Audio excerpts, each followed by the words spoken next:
Today's presenters are Herb Schoeneman and Eric Lau. You may remember Herb from the last webinar on package integrity versus package performance testing. Eric is a senior test engineer at Westpak and has been with us for 9 years. Eric, take it away. Thanks, Greg. Before I move on, I'd just like to quickly thank all of those who provided suggestions when registering for this webinar. We've tried to incorporate as many of them as we can, and I also just wanted to thank you all for attending our webinar today on shock testing. As we all know, the concept of shock has been around since the beginning of time, but it's only been within the past century that mechanical shock testing has been possible due to the invention of test equipment and instrumentation. We'll start off with a brief history of mechanical shock testing. We'll also be discussing the purpose of shock testing. Herb will be providing us with an overview of the shock response spectrum and how we can apply it to our testing. We'll also be describing shock test parameters, followed by a description of some common industry standards, and we'll walk through a few case studies with you. I'll pass it on to Herb now, who will start us off with a little history lesson. Thanks, Eric. And again, welcome to everyone to our little webinar here. A little background on the history of shock testing. For some definitions.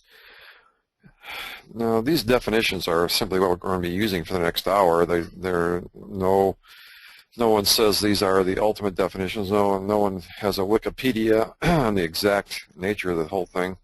But for our purposes, we're going to define shock as a acceleration, or most often a deceleration. One is one's actually a quick start, and the other is a quick stop. But it results from a sudden non-repetitive, which makes it a transient event, impact, or collision of two surfaces or masses. They don't actually have to be surfaces. They could be electronic or magnetic fields, things like that. So they do have some mass associated with them typically.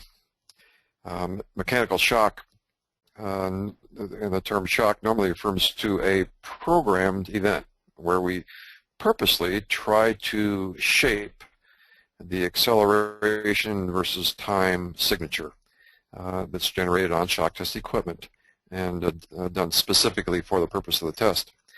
Now, the term impact, which is often used interchangeably with shock, will refer to as an uncontrolled event.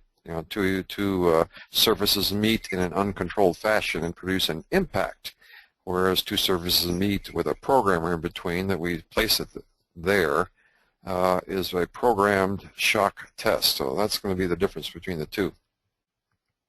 We measure these events, these transients, with typically with a transducer. We call it an accelerometer.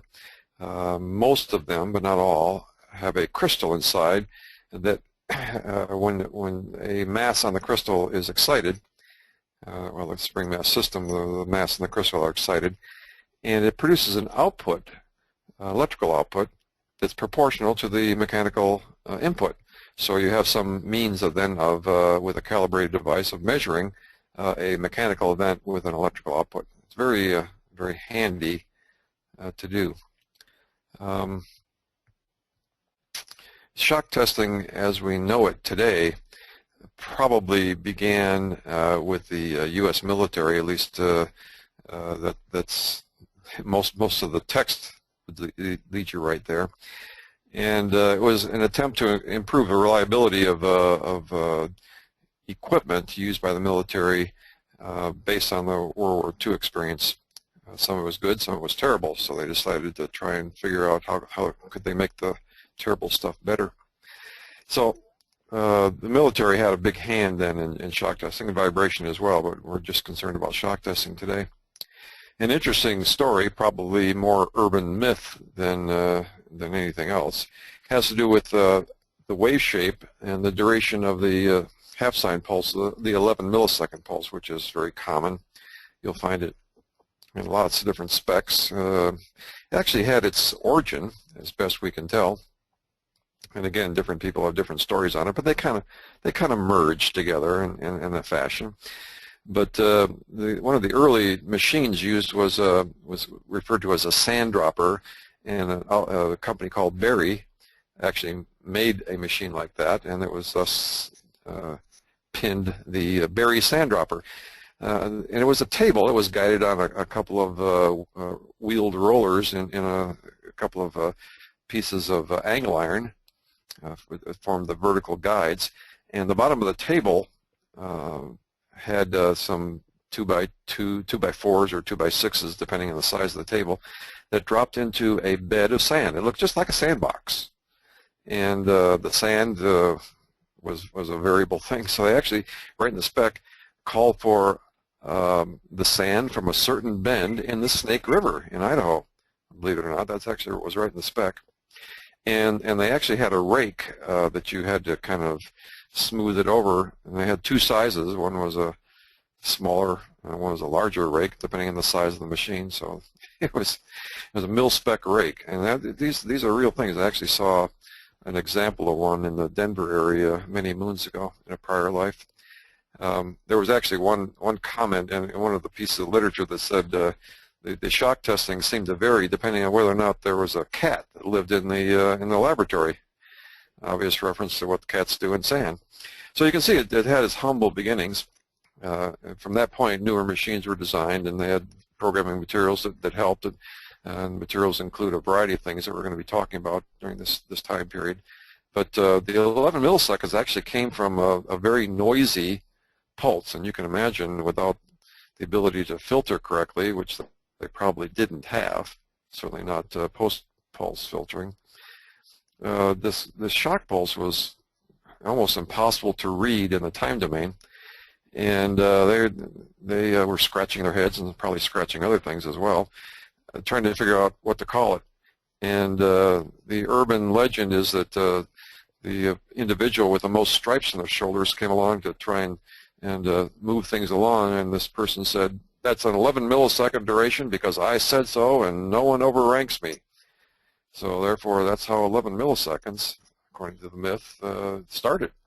So whenever you see shock test specifications today, 50 years later or more, that have an 11 millisecond pulse in them, we always kind of wonder, well, I wonder if that was really well researched, because it had humble beginnings and it's been grandfathered in. So that's kind of a quick overview of shock testing and how it started, things like that. A few myths shown in for good measure. So Eric, can you take it from here? Thanks, Herb. Hopefully everyone found that interesting. Detailed information on shock testing history is generally pretty difficult to find. Now that we have a little history on shock testing, let's discuss the main reasons for doing it. The first main reason is to simulate actual in-use environments. Through shock testing, we can simulate everyday occurrences, like your car's radio unit constantly being subjected to minor bumps on the road, or worst-case scenarios, such as dropping a cell phone, like our friend in the picture here. Although I guess dropping your cell phone can be an everyday occurrence as well, depending on who you ask. The second main purpose is to determine the fragility of a product. Through shock testing, we are able to determine critical shock levels in a controlled and repeatable environment. This would allow us to calculate an estimated drop height before your product is damaged, and can provide us with data for package design. Remember that shock testing is critical for the successful delivery of your product. Your product may even travel all the way to the other side of the world, but it will only have value if it successfully reaches your customer and survive its expected life cycle. Well, I want to chime in here, Eric. Thank you, and just kind of reinforce what you just said, because it's so important. If you think about it, a designer, whoever that happens to be, sitting down and putting pen to paper, as we used to do, or fingers to keyboard if you're using current design tools, most of the time, conceptually, the end result is right off the production line. If the product works there, it's cool. Everything is, put it in a package, put it in the warehouse, and go have a beer. Well, the simple fact is that nobody's job is done. Remember that no one's job is done. Not the designer, not the producer, not the production people, not the packager, not the CEO, not even the person that sweeps the floor. their jobs are not done until the client has the product and also has a big smile on their face, as we show here. Then your job is done. Well, that client might be halfway around the world, and oftentimes today they are. Well, so what's involved in getting that product to that client halfway around the world? And the answer is the distribution environment, which is full of unknown, we call them hazards, and a lot of those hazards are impact related. So you can't really do an effective job of whatever you're doing without determining the shock fragility level of the product. You know, the old thing about I'm going to test or not to test, is that the question?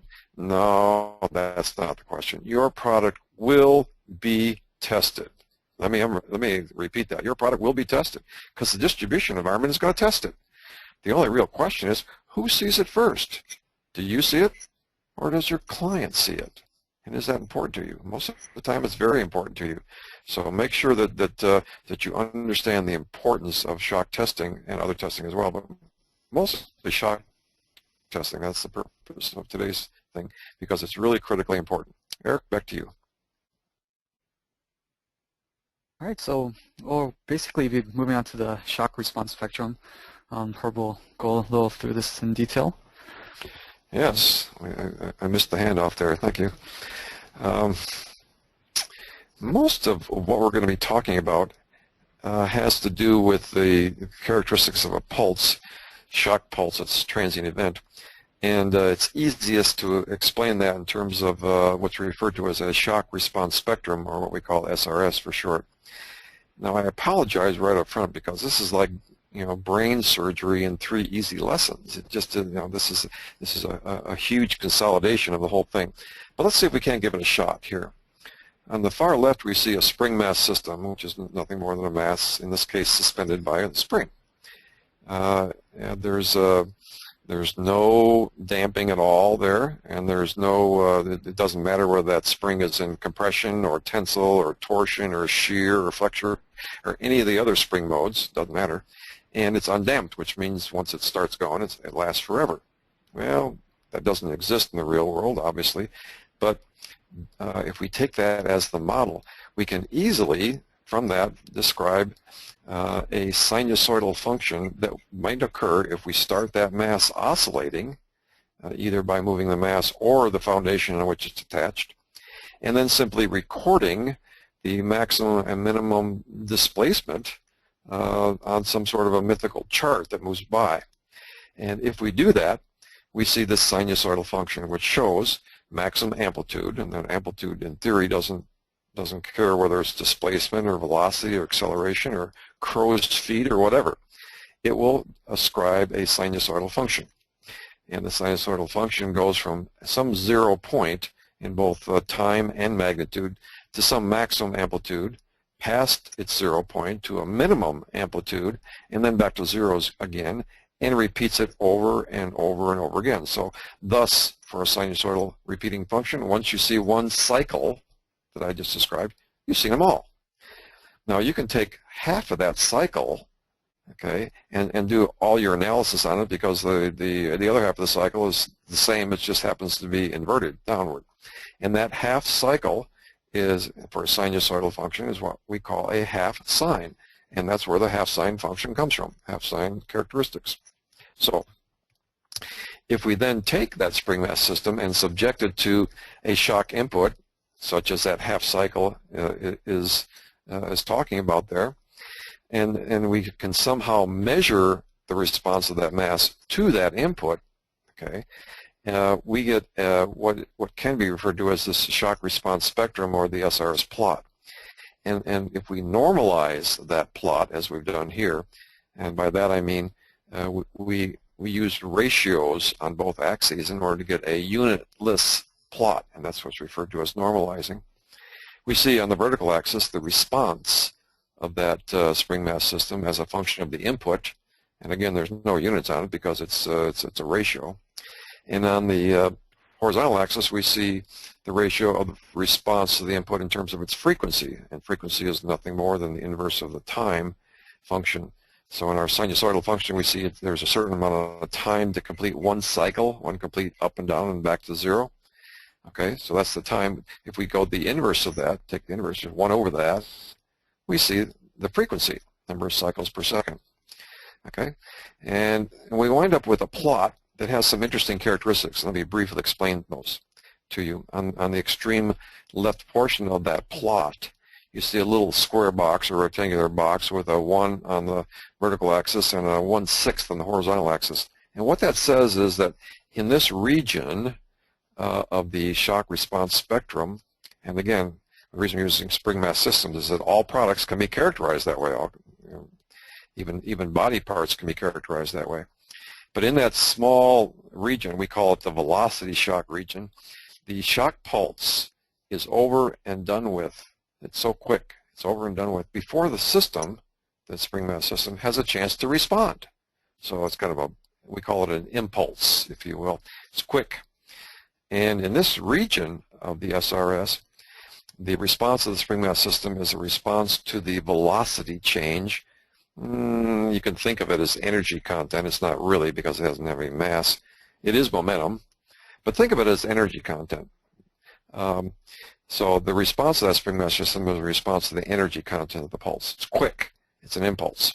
So that's one region. The other region, which is basically the rest of the SRS, is a response to the acceleration, the duration, and the wave shape. Because in this region, the spring mass system can respond not only to the energy content, the velocity change, it can also respond to the peak acceleration and the shape of the wave. So and this occurs at a frequency at or below 1/2 the natural frequency of the product system. That's why that ratio, frequency response, frequency input, reached its peak at 1/2. What we can see is that after the shock pulse is gone, there is a residual ringing, if you will, or response spectrum, and that response spectrum varies with the shape of the wave. Again, the spring mass system can respond to the peak acceleration and velocity change and the shape of the pulse. So we see that a square wave pulse has the maximum response. They call it the maxi-max because there's both a positive and a negative portion of that spectrum. And we also see that a half sign pulse has a somewhat less severe response in terms of its peak amplitude. Okay, and all other pulses are kind of in between. There's terminal peak sawtooth or triangular wave or that kind of stuff. So what this plot tells us is that if we test in the velocity shock region, it doesn't matter what kind of waveform we use, and we normally just use a half sign because it's easy to produce, and it doesn't matter what shape it is.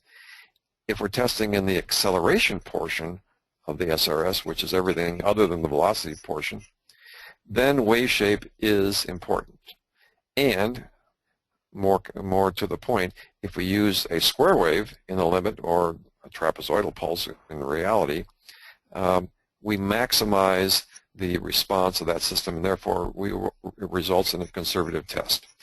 So with that was quite a mouthful, and again I apologize for doing this brain surgery in 3 easy lessons here, but that at least it gives you some background into the SRS and why we do these 2 separate pulses that we're going to continue to talk about now. And I'm going to here transfer it to Eric before I dig myself a deeper hole. So Eric, take it away. Thanks, Herb, for that brief overview of the SRS. If you're doing shock testing, you'll definitely see that term again in the future. Our next 2 to 3 slides will focus on shock testing parameters. A shock pulse has 3 main controllable parameters, and we chose the half sign for demonstration purposes, but basically these parameters are universal for any pulse shape. The first parameter is peak acceleration, which is measured as a multiple of the gravitational constant in either Gs or meters per second squared. This is basically the peak amplitude of your pulse. For example, the amplitude here would be 100 Gs. The second parameter is duration. Duration is typically measured in milliseconds and is measured at 10% of the peak amplitude. And this is done simply by convention. For example, 10% of our 100 G pulse is 10 Gs. Therefore, the pulse duration will be taken between these 2 points. The third parameter is velocity change. This is the area under the curve, which represents the full energy of the waveform pulse and is measured in inches per second. Now that we're a bit more familiar with the parameters of a shock pulse, we'll discuss the three classical shock pulses that are typically used. On the left, we have our half-sine pulse. As Herb mentioned earlier, it's given its name simply because it's the half of a sinusoidal or sine pulse. The shock programmers we use here can be any elastomer material, such as urethane, which would provide us with a pulse shape that slowly rises to its peak, followed by a slow return back to its original position. In the top center, we have our theoretical square shock pulse. An actual square shock pulse would require us to have an instantaneous rise and fall, which is impossible since mechanical systems are unable to make instantaneous changes. Think no mass can respond instantaneously with an applied force. This results in us having an actual pulse shape that is more trapezoidal.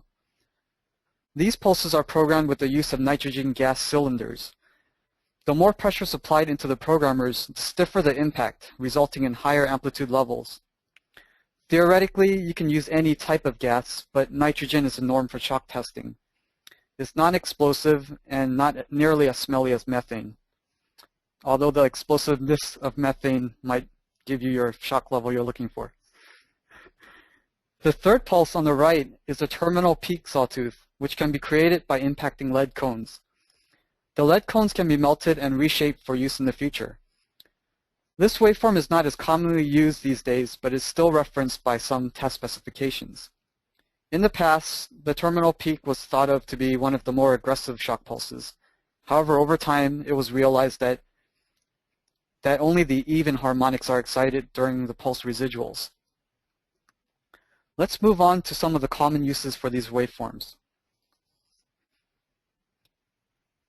When you drop a bare product, it typically results in a response of a short duration, high acceleration waveform. Think of a rigid product hitting a hard surface. Such a pulse would be easiest to generate using a half-sine pulse. The half-sine is also suggested for use per ASTM D3332 Method A, or critical velocity change testing. The input pulse should have a duration that is 1/6 or less than the natural period of the critical component. ASTM does provide a general guideline and notes that most products can be tested at 2 to 3 milliseconds. This is assuming that the critical component resonance are no higher than about 80 Hertz. However, if your product's critical component resonant frequencies are higher, you may need an extremely short duration half-sine, as low as half a millisecond or even less. This would only be attainable with smaller shock testers. This is crucial for velocity change tests. If you test with a duration that is too long, your product will respond to acceleration instead of velocity change, which would skew your damage boundary results. With the ability to produce longer duration pulses, trapezoidal pulses can be used to simulate distribution events or package product events. The main use of the trapezoidal pulse is for ASTM D3332 Method B, or critical acceleration testing. As Herb discussed during the SRS overview, trapezoidal pulses excite all residual resonances, providing conservative test. Herb previously added a very important point from our first webinar. The trapezoidal waveform containing a good example of this can be learned from historical drop data. If you're using either the half-sine or terminal peak pulse, there is a chance that your product's critical component response can fall into the even or odd harmonic troughs, and there is a good chance that you may miss a failure mode. Key thing to take in here is that when in doubt, the trapezoidal pulse is your safest bet.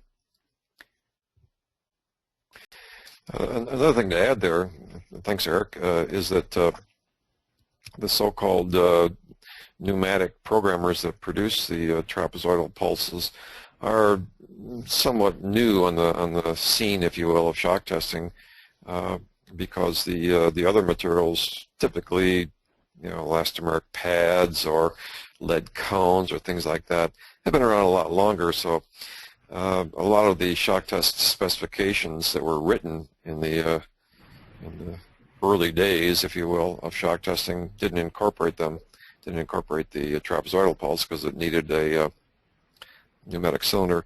There actually was a machine early on, a pneumatic machine, that claimed to do square waves in a different fashion, but the machine was fairly limited in terms of its capacity and wasn't very reliable in terms of how often you could use it before you needed to repair the darn thing. So the history of shock testing didn't quite grasp or arm shake the trapezoidal pulse.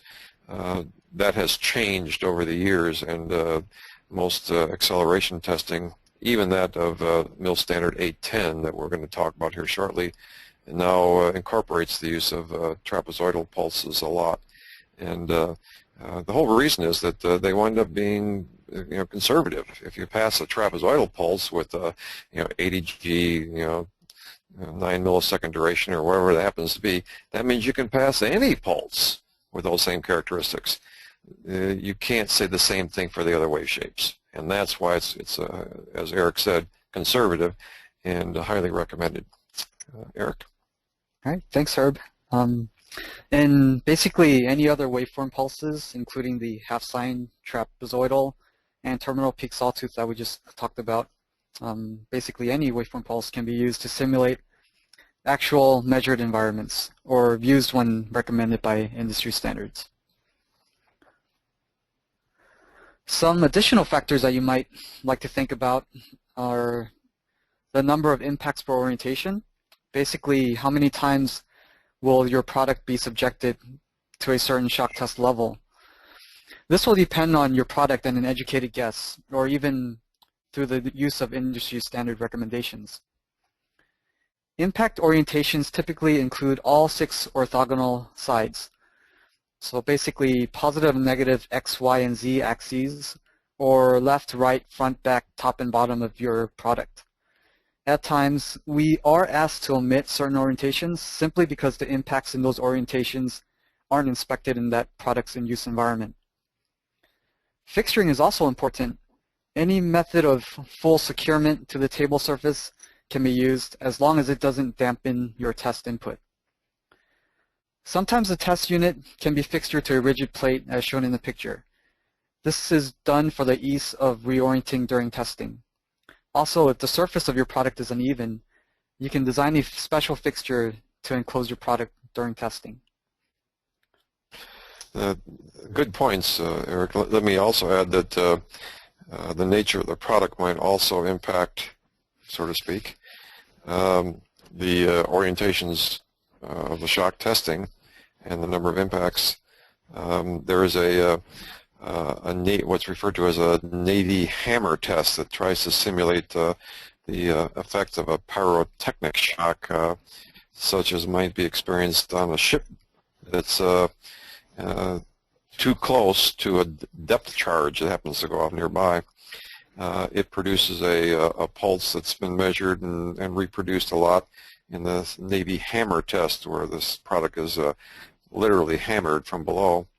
And one orientation is typically all it takes, and hopefully it survives that one. But often these specs will require multiple impacts, so that's why we mentioned that not all the shock test specifications are designed for a single input only. You find a wide variety of different requirements depending on the spec that you're looking for. Okay, Eric? Mm-hmm.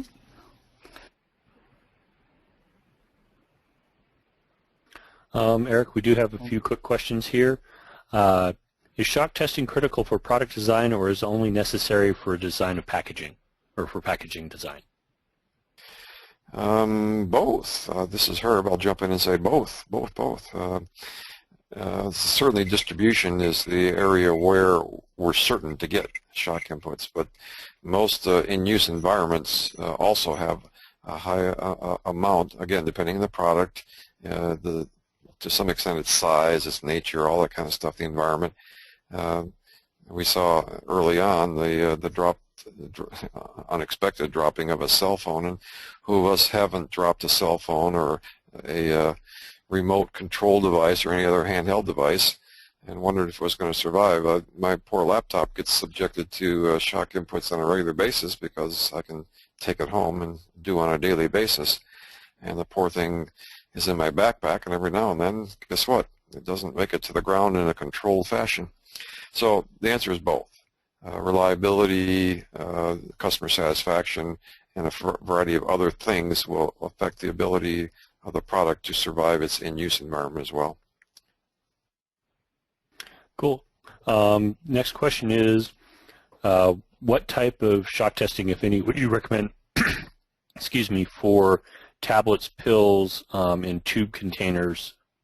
Is that something you would want to do shock testing on? Tablets and pills and containers? I've been known to toss a pill or two around.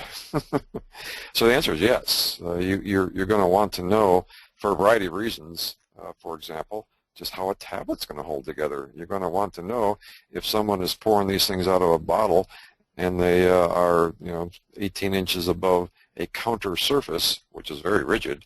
What happens when these poor pills bounce off that surface? If they turn back into a powder form, I think you'd have a problem, especially if it's a controlled dosage. So the answer to your question is yes. In a case like that, very specific requirements, I would say that some sort of shock testing would be necessary. Now, in a case like that, you might want to just do an impact test, or you just might want to drop it in a controlled fashion. You could use a shock machine to do that. It would be more repeatable, perhaps, but maybe not necessary. In a case like that, you'd have multiple test specimens as well, so you get a history.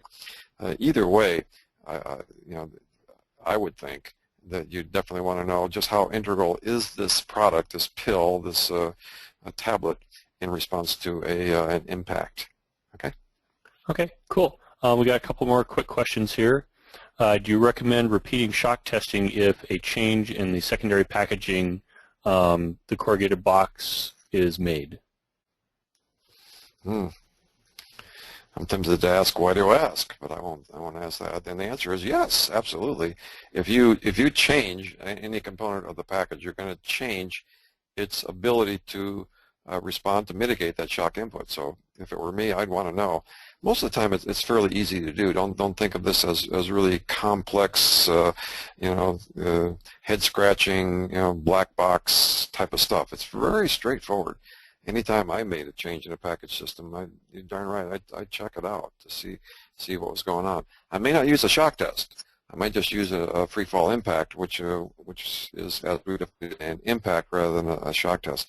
But I would certainly do a brief test at the very least to find out if the change that I made affected it. I would even do a change when I change suppliers or qualified different suppliers, because that's probably one of the key elements of a good quality product system. So the answer is qualified yes. Anything else, Greg? Cool. One more here, and if we don't get to him here, we'll try and catch him at the end. If not, somebody will get back to you guys that are asking the questions, because these are all good questions. Is there a relationship between the mass of the product and the G's that the product has to be tested to? No. There is not a relationship. People think of it that way, but there really isn't. In general, think of impacts in the distribution environment as a people phenomenon. People drop things. Machines don't drop things. I've never seen a forklift drop something. The guy driving the forklift might do it in such a wild fashion that it falls off. But they're always people phenomenons. And in general, there is a relationship between the anticipated drop height or energy content of a packaged product and the mass. One could draw those conclusions. But as far as the shock fragility of a product as a function of its mass, normally not. In general, you see that smaller items are somewhat more rugged because they don't have heavy suspended components. Bigger items tend to have heavy suspended components. Those are often related to the fragility of the product, but not directly, not necessarily. So don't get into a trap of thinking that smaller products ought to have higher fragility and vice versa. That's not really the case, even though it might be.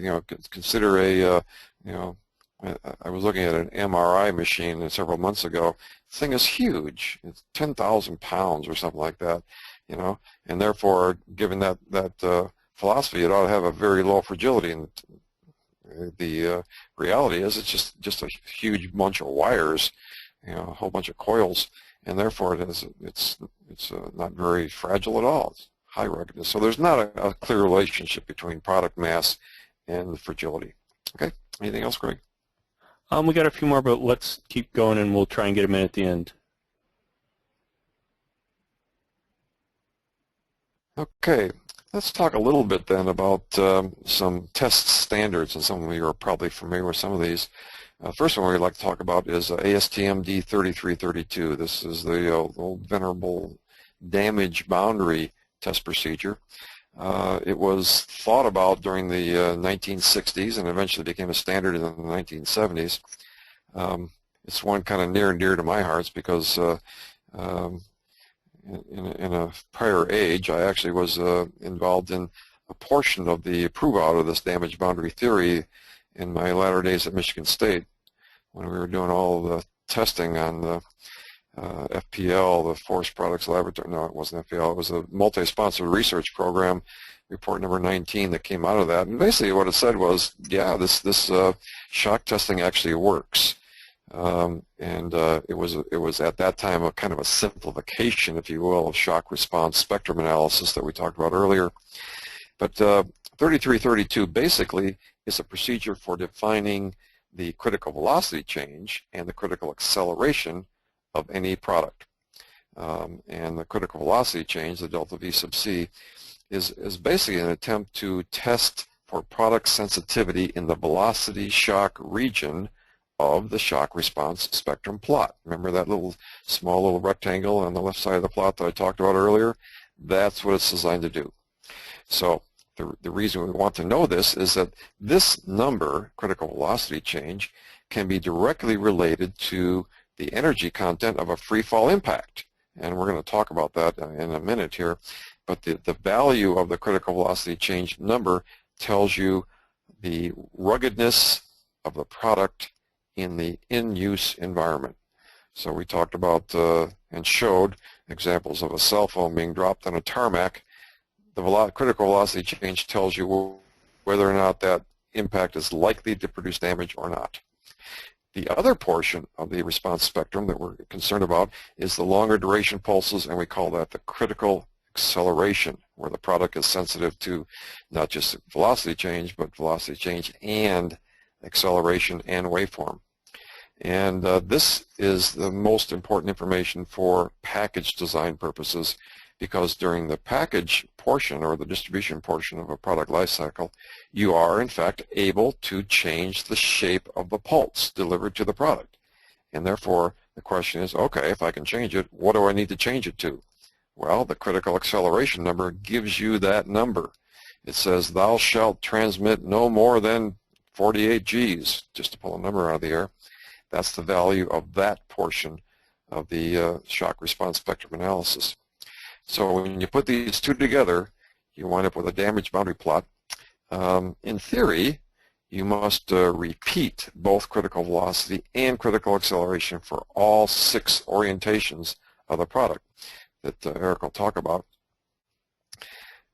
Basically, one for each direction. So you need 12 samples. Well, I don't know how many of you have had the experience of asking the boss for 12 of those new prototypes that only cost 100 grand a piece, so that I can do destructive testing. The little C on the back of the A and the back of the delta V, the critical velocity change, critical acceleration, means that's critical. That means damage has occurred. That means thou shalt not exceed that point.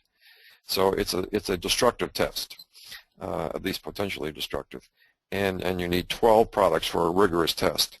It's pretty rare that you're going to get that, but we'll talk in a minute about how you might get around those restrictions, which we do on a regular basis. So that's that's kind of the brief overview again of what we refer to as fragility analysis, generally following ASTM D3332, although not always. Okay, let's go on to talk about some other industry standards. Eric, can you take over from here? Thanks, Herb. Let's move on to MIL Standard 810G. In 1945, the Army Air Force released Spec 41065, which is basically a specification describing various testing equipment only. This document was the origin of the first military standard 810 created by the Department of Defense in 1962. This is for use for all military personnel, and throughout the years the document has grown from 60 pages from its revision A to the 1,086 pages it has today.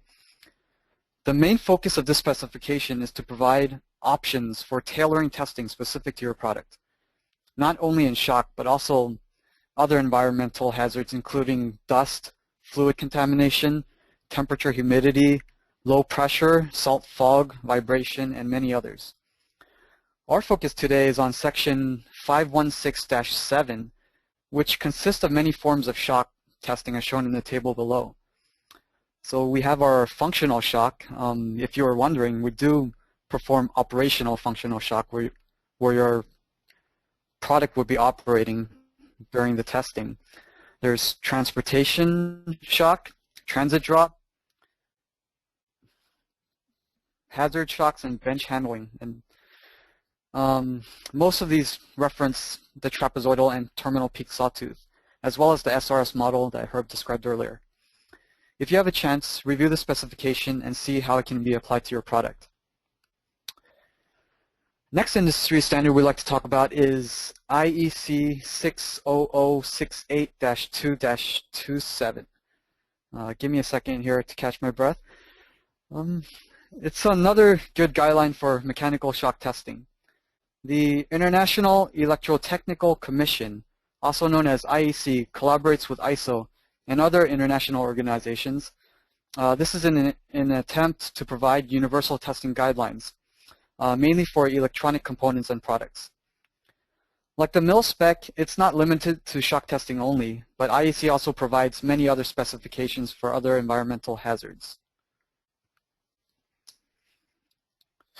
One quick side note on the IEC and ISO thing is that these organizations are considered to be part of our everyday life today, but they were actually outgrowths of the again of World War II and some of what happened after that.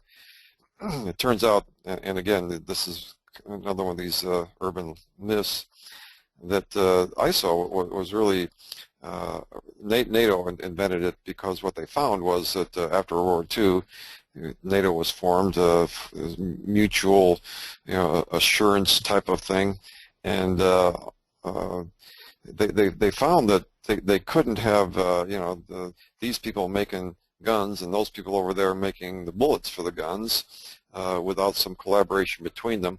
And that collaboration had to do not only with the specifications, but also the processes behind that. So ISO was the beginning of some very good standards procedures, and the Swiss are accredited with really taking that to a new level. And a lot of these organizations are, in fact, headquartered in Switzerland. But that again, it had its origin, its background, beginning in the World War II, and then NATO, which grew from that. And we take it again as a kind of duck soup and all that kind of stuff today, but they had rather humble beginnings, and most, at least those of us longer of tooth, can remember the times before they actually existed. So a little bit of background there. Eric, can you carry on from here? All right, thanks again, Herb. Those urban legends are pretty interesting. All right, so here are some examples of IEC's parameter guidelines. For example, the first row on the table simulates shocks for items installed in a land-based road vehicle. Notice the 11 millisecond duration. This was most likely influenced by MIL specs, as Herb mentioned earlier during the history. Once again, if you have a chance to review the specification, you'll find that your product may easily fit into one of the recommended parameters. We've discussed some of the common specifications we run here, but there are in fact many, many more out there that may be applicable to your product. Right. Based on the vast amount of possible test parameters, it will be difficult for us to put together a chart of all the shock test levels we're able to conduct at Westpak. We put together this brief section to describe some of our shock test equipment and their capabilities that we have in-house. Two of our larger vertical shock test machines are dedicated for half-sine and trapezoidal pulse testing. The machine shown here is set up for half-sine pulses and is capable of up to 600 Gs with durations as short as 2 milliseconds. This machine allows us to generate half-sine pulses ranging from about 50 to 250 inch per second velocity changes. This next machine is currently set up for trapezoidal shock using nitrogen cylinders. This machine is capable of trapezoidal pulses ranging from 5 to 120 Gs with velocity changes up to 288 inches per second and durations from about 9 to 30 milliseconds. Here is one of our smaller shock testers. This machine has a smaller table surface, but using elastomer programmers, this machine is capable of producing up to 5,000 Gs. Velocity changes up to 600 inches per second and with a duration as short or even below half a millisecond, which will be perfect for products with critical component resonances in higher ranges. And these all three shock machines that we've just talked about are also capable of the terminal peak sawtooth pulse as well, using lead cones. And thanks, Eric. A few more comments on the machines. We have bigger machines and smaller ones, and they all produce shock inputs, but basically tailored to either the kind of product or the kind of inputs that we're looking for. On the bigger machines, we have ones that are almost a meter and a half square, so they're big monsters, somewhat limited in their velocity change. But also we have a smaller machine that we call it the slingshot, and it can produce 50,000 Gs at durations as short as 50 to 100 microseconds. So a lot of different variations exist. These are the ones we show are just some of the more common ones, but there's a bunch of different ones as well. The green machine that Eric showed a couple of slides back actually started its life as a terminal peak sawtooth pulse programmer machine only, based on some requirements of one of the aircraft companies at the time. So these machines change around. They're very adaptable. If they last a long time, you can see that they're pretty stout, pretty sturdy. So a wide variety of things can happen with this equipment. So I just want to let everyone know that there's more than just what we showed right here. Eric? All right. The last machine that we'd like to talk about is our horizontal impact tester, which is also capable of producing both half-sine and trapezoidal waveform. It has the ability to simulate impacts such as truck or forklift bumps and rail switching. It's generally very useful for horizontal impacts required on larger and heavier units. As you can see here, the size of the table can almost fit our entire team back in 2012. If you can find me and Herb in there. So the table's 72 inches wide and 88 inches long, which is about the size of a California king mattress. So if you have one, that's a pretty good estimate of how big this table is.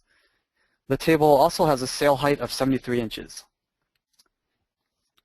All right, now we'd like to move on to some case studies, which we hope you'll find helpful. Our first case study will be on a laptop where you'll need to determine its shock characteristics for the in-use as well as the distribution environment. In order to do this, we would simply test per ASTM D3332, both methods A and B, which Herb described earlier. First, we would determine the critical velocity of the product, which will allow us to calculate an estimated drop height that the laptop can see before braking in the in-use environment. All sides will be tested, allowing us to determine the side that is most susceptible to damage. As Herb mentioned earlier, each orientation typically would require a separate unit. However, this would depend on the amount of units you can get your hands on. Remember, the critical velocity change is directly related to drop height to determine the ruggedness of the bare product when dropped on rigid surfaces. Good points, Eric. I do want to emphasize that these are all product tests. There's no package in these slides, and that's because there's no package involved in the testing. The use of the data might be for packaging, but it's not even thought of here. So this is product data. Fragility can be thought of as a product characteristic, just like other product characteristics: weight, dimensions, color, all product characteristics. Well, fragility is also a product characteristic. It's built into the product. And again, the critical velocity change tells you the in-use environment ruggedness, and the output, the result, is critical velocity change in inches per second or meters per second, depending on your orientation. And that can easily be translated into an equivalent free fall drop height, which Eric will talk about briefly here in a minute. So it tells you exactly. I mean, people can't relate to velocity change very well. I can't, but you can certainly relate to a free fall drop height. I've done that a time or two, and so it's something that you can think about, and Eric will tell you exactly how that's done. The critical acceleration, again, is that's what you give to the package designer and say, thou shalt not exceed this number of G's in this orientation. And a good package designer should be able to do that. So it's a good case study. We can all relate to a laptop. My poor laptop, like I said, gets terrible abuse, but I can relate to exactly what it gets because I know it's fragility. Okay, Eric, can you carry us forward here? All right, thanks for closing up that case study, Herb. All right, so our second case study. Remember our buddy at the beginning of the webinar? We'll be borrowing his cell phone for our next case study. With a common device like a cell phone, most of the time, the worst case drop height can be assumed. For example, the worst case here would be the President of the United States dropping his phone waist high, which is about 36 inches. With this, we can calculate the estimated velocity change, which can be done with the formula shown here. 1 plus E, with E being the coefficient of restitution, ranging from 0 to 1. 0 being that the impact surface would provide absolutely no rebound, all the way up to 1, where the phone would drop and return to its original position. In this case, we chose an E factor of 0.5, which would give us a conservative estimate that is representative of most impact surfaces. Keep in mind that there will be some variability in the coefficient of restitution simply from the material of the product or impact surface. If either of them provides any form of cushioning, the E factor can be generally reduced. The G is our gravitational constant of 386 inches per second squared, and H is our expected drop height of 36 inches. Calculating this would give us an estimated velocity change of 175 inches per second, which can be considered our minimum acceptance level. Knowing this expected velocity change and equivalent drop height, you will be able to determine through shock testing whether or not the phone would survive its expected environment. Of course, you might think that you can maybe just simply subject your cell phones to a free fall drop. That's the great thing about shock testing, is repeatability. With a controlled shock pulse and controlled orientation, it would be much easier to repeat the exact same impact on an infinite amount of samples. Let me add briefly here that Eric's point about repeatability is probably one of the key elements in programmable shock testing, especially if a product is fixtured in an external fixture that then goes in the shock machine. It's very, very repeatable, and therefore any changes you make in the product are easily identified in terms of the ruggedness or the improvement in the shock sensitivity of the product itself. That's not the case with like a product free fall impact test, because the orientation cannot generally be guaranteed, and therefore the variability in the test can really spin your head around. It's happened to me a time or two. So that's why I like shock testing. It's very repeatable. Eric, can you finish this up? All right, perfect timing. We have enough time for our last case study, which is on a mysterious black box labeled "Do Not Open." We're given a criteria of 50 Gs that the unit must sustain during its distribution environment. For this case study, we will perform critical acceleration testing with the use of a trapezoidal pulse. As we discussed earlier, a trapezoidal pulse will excite all residual responses. This will give us a much more conservative test than using a half-sine pulse, which would only excite the odd harmonics. If the product is believed to be rugged, typically we can start off at 50 Gs on all 6 orthogonal axes. If it's possible that the unit may fail at a lower level, it might be ideal to start at a lower level. And similar to case study number 1, it would be ideal to have a total of 6 units, 1 unit to be tested per orientation. And once your product successfully passes your criteria of 50 Gs, we can slowly increment the test level, typically by 10 Gs, which is, again, just based on convention, and increase until the critical acceleration level is found. Again, the data from this will be useful to the packaging engineer who would be able to design the proper cushion system. Most likely in this case, the company was probably in a rush to design the package system for shipment, which is not uncommon. If you think closely though, it would also make sense to perform critical velocity change testing, like we did in case study 1. This will allow us to estimate the critical drop height of your bare product in its in-use environment. For example, if this black box was for an airplane, the critical acceleration or the acceleration levels can easily well exceed 400 to 500 Gs, which can be seen during critical velocity testing. Herb, do you have anything to add? Thanks, Eric. The nature of both of these tests, critical velocity and critical acceleration, are important depending on where the product is. And in kind of closing that up, one might ask why we didn't include a suggested series of shock tests for the fragility analysis of your product. And personally, I'm kind of loath to do that because they vary so much, and I don't want to leave the impression that a shock test can be a cookie cutter, one size fits all. Not the case at all. However, it's not rocket science either, or what I called brain surgery earlier. It doesn't have to include shock response spectrum analysis or anything else.